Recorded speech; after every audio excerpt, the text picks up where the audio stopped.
Okay, so have you ever heard about a crime so big that it just like blows your mind? Oh yeah, definitely. Like some crimes are just on another level. Well, today we're diving into one of those, what some are calling the biggest cryptocurrency heist ever.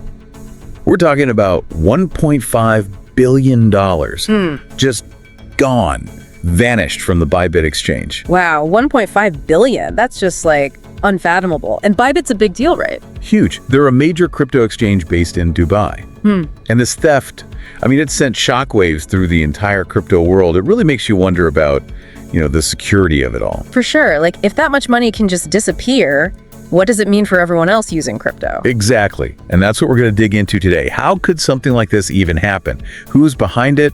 And what does it mean for the future of digital currencies? You might be thinking, 1.5 billion. That's got to be some next level stuff.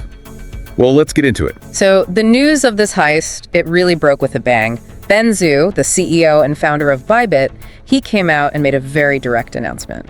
Yeah, no beating around the bush. He just laid it out there. Bybit had been hacked big time, and the amount stolen was just mind-blowing. 401,000 Ethereum. 401,000. That's like... Yeah, it's an insane amount of Ethereum. And he even said it could be the biggest theft ever in their industry, maybe even bigger than any heist in any other sector.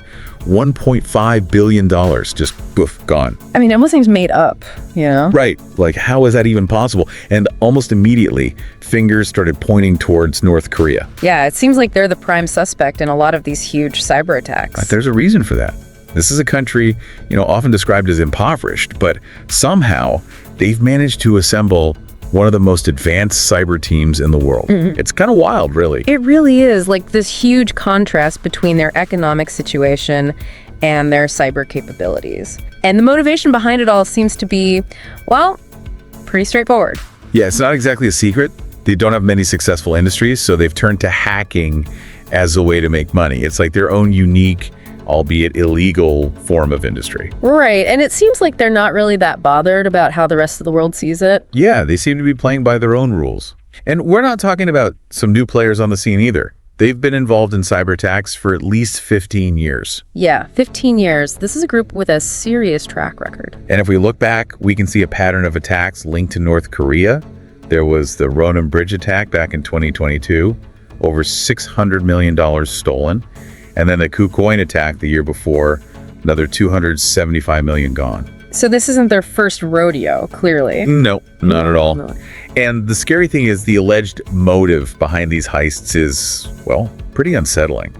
It's believed they use the stolen funds to finance their missile programs. So we're talking about cybercrime that could be directly tied to geopolitical ambitions. Exactly. It's a whole other layer of complexity. But okay, let's get back to the Bybit heist. How did they actually pull it off? This wasn't just some random phishing scam. Right. This was sophisticated. Like most exchanges, Bybit keeps most of their cryptocurrency in cold wallets, which are offline, super secure. They use a company called Safe Wallet to move coins from those cold wallets. Okay, so the hackers didn't just break into the vault, so to speak. No, they didn't. What they did was way more cunning. They targeted the process. So when Bybit wanted to move a large amount of Ethereum, they initiated a transfer through Safe Wallet. But somehow, the hackers managed to change the receiving address without Bybit even realizing it. Wait, so everything looked normal on Bybit's end? Totally normal. They set up the transaction, verified everything just like they always do, but the destination address had been secretly switched. It was only after they hit send that they realized those 401,000 Ethereum, that $1.5 billion, was headed straight to the hacker's wallet. Wow. That's incredibly sneaky. So they were basically signing a document without knowing what they were signing. Exactly. And once it's done on the blockchain, it's irreversible. It's like you think you're sending a letter to your friend, but it ends up going to someone else entirely, and you can't get it back.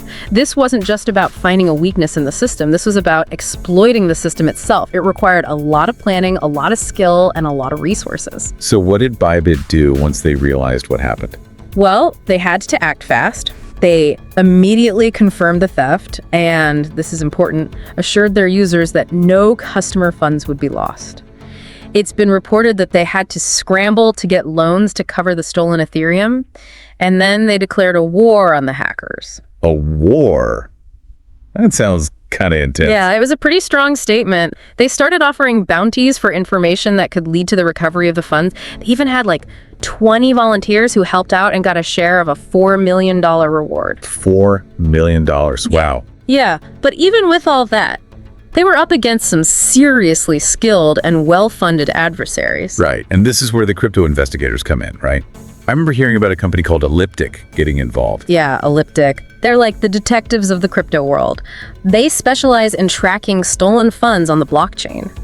And what they saw with this heist was textbook money laundering. The hackers immediately started breaking down that huge chunk of Ethereum into smaller transactions and spreading it across a ton of different wallets. Still like trying to make the trail disappear. Exactly. They wanted to create so much confusion that it would be almost impossible to trace the money back to them. Elliptic actually said that North Korea is, quote, extremely sophisticated, and, quote, the best at laundering crypto. One of their investigators even said they probably have like a whole room full of people working on this, using automated tools to move the money around as quickly as possible. So this wasn't just some small-time operation. This was a highly organized, large-scale effort. Right. And it wasn't just Elliptic that blamed North Korea. The FBI also officially pointed the finger at them. Which isn't surprising. The U.S. government has a long history of accusing North Korea of being behind these kinds of cybercrimes. They even have a cyber most wanted list with alleged North Korean hackers on it. Yeah, but the chances of actually catching these hackers are slim to none as long as they stay in North Korea. But this whole Bybit situation also revealed some interesting tensions within the crypto industry itself.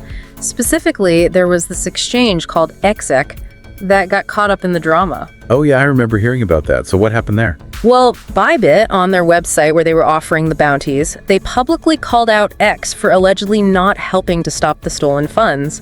Apparently, investigators tracked about $94 million of the stolen money going through XX. So Bybit was basically accusing them of either being unhelpful or maybe even helping the hackers. Yeah, pretty much. But the owner of X, Johan Roberts, he's a pretty private guy. He responded by email and said that they didn't freeze the funds right away because they weren't totally sure the money was definitely from the Bybit hack. So there was some uncertainty there. Right. And Roberts also mentioned that they had some, let's say, disagreements with Bybit in the past. But the thing is, that delay in freezing the funds, whether it was intentional or not, definitely made it easier for the hackers to launder the money. Gotcha. Okay, so let's step back for a second and break down how this whole heist actually went down. We know they manipulated the receiving address, but what else did they do? Well, to get into Bybit systems in the first place, they probably used spear phishing or social engineering attacks, basically tricking Bybit employees into giving them access. And then once they were in, they had to manipulate something called blind signing to get control of the cold wallets. Blind signing? What's that? It's a way of authorizing transactions without seeing all the details. So the hackers were able to move that Ethereum without triggering any alarms. And then, of course, there was the whole money laundering operation we talked about earlier. Right. A lot of moving parts to this whole thing. Sure. So, looking back on it all, what are the big lessons here for the crypto industry? What vulnerabilities did this heist expose? I mean, first and foremost, it showed that even cold wallets, which are supposed to be the most secure way to store crypto, aren't foolproof. If hackers can manipulate the signing process, it means they can potentially get into anything. And second, it highlighted the human factor in all of this. Social engineering attacks, like phishing, are still a major threat. Even well-trained employees can fall for them. And what about the bigger picture? Are there implications beyond just security concerns? Oh, definitely.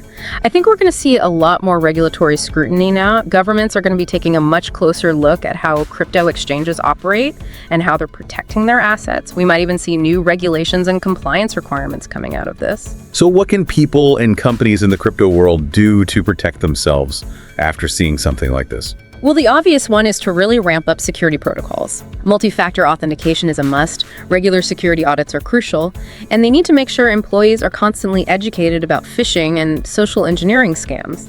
So vigilance is key. Absolutely. And another thing is to diversify asset storage. Don't put all your eggs in one basket, so to speak. Use multi-signature authorization, where multiple people have to approve transactions. Okay, so to sum it all up, the Bybit hack was a massive, highly sophisticated operation, almost certainly carried out by North Korea. They exploited weaknesses in both technology and human behavior. And the scale of the theft $1.5 billion really underscores the growing threat of cybercrime in the crypto world. Totally. And it's a reminder that even the biggest, most secure systems can be vulnerable. If a group like North Korea can pull this off, it's a wake-up call for everyone in the crypto space. This whole thing raises a big question. If nation-states are now involved in these kinds of massive cyber heists, what's next for crypto security and regulation? And what role will international cooperation play in trying to stop these things from happening? It's a pretty complex issue with no easy answers. Definitely. It's something we all need to be thinking about.